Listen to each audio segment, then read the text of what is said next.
Alors pour se mettre en jambe, on va travailler sur ce plan, on va voir un peu comment fonctionne Mocha Pro, comment on importe les données de tracking. Donc je vais aller chercher dans mes effets, Mocha Pro, et puis je lance l'interface grâce au bouton. Je vais commencer par créer une spline au niveau du champ ici. Je vais cocher la perspective et puis je vais afficher ma surface planaire avec la grille pour aligner ma surface planaire et vérifier si mon tracking est correct. Voilà. Je vais faire une deuxième spline. Alors je vais nommer la première. Une deuxième spline autour de mon château d'eau, si par exemple j'ai envie de placer des éléments derrière. C'est préférable d'avoir une silhouette du château d'eau.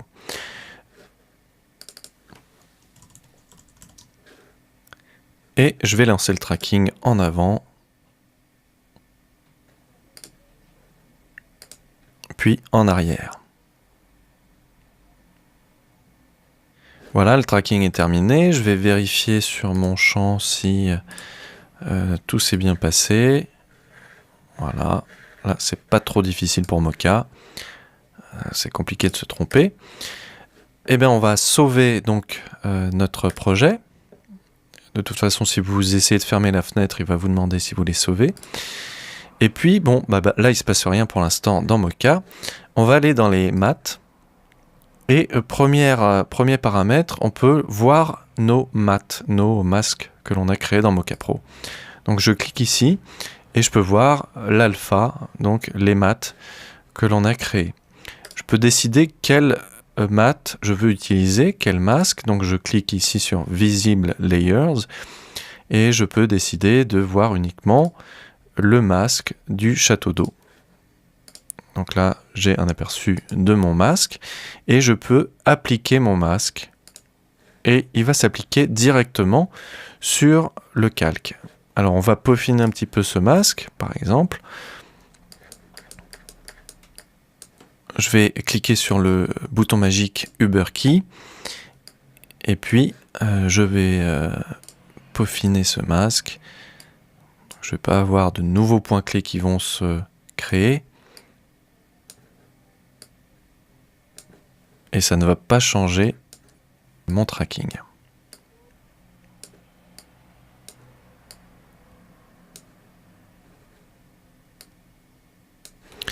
Voilà, on va dire qu'on est content avec ça.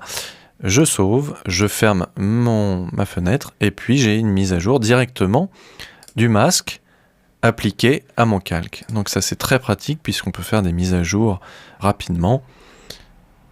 On n'a pas besoin d'exporter, réexporter et tout ça. J'ai donc appliqué ce masque sur mon calque. Je peux lui appliquer un contour progressif, donc global, hein. Je peux inverser ce masque, donc pour trouer ou pour isoler une forme sur mon plan. Et je peux créer aussi des masques After Effects directement avec ce bouton. Donc en fonction des masques que j'ai sélectionnés ici dans mon petit menu, eh bien je peux créer un masque After Effects. Donc là j'ai plus besoin de faire Apply Matte. J'ai directement un masque After Effects sur mon plan. Alors, l'intérêt de travailler avec les splines de Mocha Pro, c'est que on peut constamment les mettre à jour et aussi on peut jouer avec le contour progressif et modeler ce contour progressif, ce qu'on ne peut pas faire avec les masques d'After Effects puisque le contour progressif, il est global ici. Donc si je fais un changement dans mes masques dans Mocha, par exemple, si je décide sur ma spline d'inclure un autre élément et de peaufiner, de rajouter du détail, tout ça. Je clique ici sur sauver. Mon masque After Effects, va falloir que je l'efface et que je le recrée. Alors que si je travaille avec les splines de Mocha, eh bien, ça se met à jour automatiquement. Et je peux aussi décider d'ajouter un contour progressif uniquement sur cette partie de mes points. Donc, hop, j'ajoute un contour progressif. Ça n'a aucun intérêt à ce que je fais, mais c'est juste pour l'exercice. Je sauve, et donc là, j'ai un contour progressif uniquement sur cette partie de mon masque. Ce que je ne peux pas faire avec les masques d'After. On va revenir, on va effacer ces contours progressifs. Et je vais créer un nouveau spline sur mon château d'eau, le dessus de mon château d'eau. Et je vais lancer le tracking uniquement du dessus, donc je vais décocher les petits trous crantés de mes autres calques.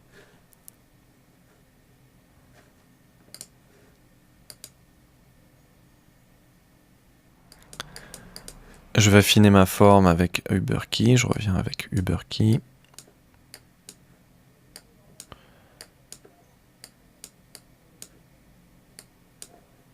Voilà, par exemple. Bon, je ne garde pas le détail des antennes, hein, c'est juste pour l'exercice. Ne m'en voulez pas. Voilà. Donc là, j'ai un nouveau masque. Si je regarde ce que ça donne dans After, les masques se superposent, donc ils s'additionnent.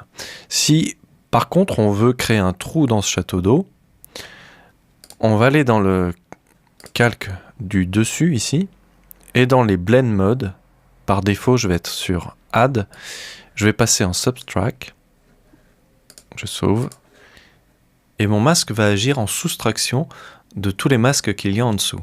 C'est comme ça qu'on va pouvoir gérer les différents modes de fusion. On va passer à la partie tracking. Alors je saute les modules render puisque on les verra avec des exemples précis. Pour les données de tracking, eh bien ici je vais cliquer sur ce bouton pour charger les données de tracking qui m'intéressent. Donc par exemple j'ai envie de récupérer les données de tracking du dessus. Donc je clique sur la petite roue crantée ici, je clique sur OK. Et là, les données de tracking se sont chargées dans les faits. On voit ici les petites mires qui correspondent aux 4 coins et au centre. Donc ça correspond à ma surface planaire. Hein. Si je zoome ici, que j'affiche ma surface planaire, on a bien le centre ici et les 4 coins. Alors je n'ai pas touché à cette surface planaire, donc si vous la déplacez, vous allez changer le centre et tout ça. Donc si j'ai envie d'appliquer ces données de tracking sur un null object, je vais aller ici dans Export Options, je vais choisir les données de transformation. Je choisis le calque sur lequel je veux exporter ces données de transformation. Là, ça va être mon null object 6. Et je clique sur Export. Et maintenant, mon null object contient les données de tracking. Si par exemple, je veux un null object qui suit le champ, les données de tracking du champ, je vais aller ici dans Mocha, je vais charger les données de tracking de mon champ, je clique sur OK, les données ici vont changer, on voit que les petites mires se placent sur la surface planaire de mon champ. Je vais sélectionner le null object numéro 7 et Apply Export. Et là, mon null object contient les données de tracking du champ. Alors ces données de tracking vont nous permettre aussi de lier certains effets directement à ces données. Par exemple, si je crée un flare, pour ceux qui ont Optical Flare, je vais travailler avec ça. Mais ça marche avec tous les effets qui possèdent les paramètres de position X, Y. Donc le flare, je vais le mettre en écran. Et puis, je vais aller dans mon effet Mocha, je vais verrouiller la fenêtre avec le petit verrou ici.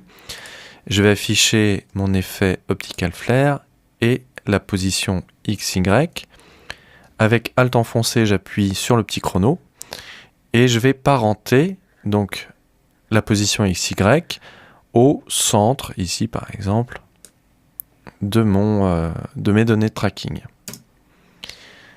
Alors là, comme j'ai chargé le champ, le flare s'applique au centre de ma surface planaire de mon champ et va suivre précisément ces données de tracking. Si par exemple je veux mettre mon flare ici en haut avec le tracking du dessus de mon château d'eau, eh bien je vais charger le dessus, je clique sur OK et ça va se mettre automatiquement sur le dessus du château d'eau.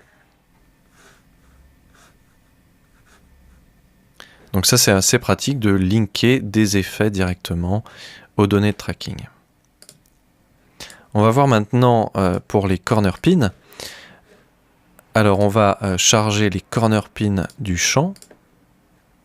Si par exemple j'ai envie d'incruster un logo ici sur mon champ, je charge les données de tracking. Je vais ici aller dans corner pin et puis je vais charger par exemple un logo. Voilà. Alors, faut pas oublier que le logo doit faire la même dimension que la composition, ou plutôt que le plan, puisque maintenant Mocha Pro travaille directement sur le plan. Et si on scale ce plan, eh bien toutes les données de Mocha vont avec. Hein. Si je retourne ici dans mes maths et que je fais un apply math, puisque là j'ai sélectionné le dessus et le château d'eau, eh bien le math suit l'échelle de mon plan, ce qui n'était pas possible avec le Mocha pour After Effects. Donc là, je vais par exemple précomposer ce logo.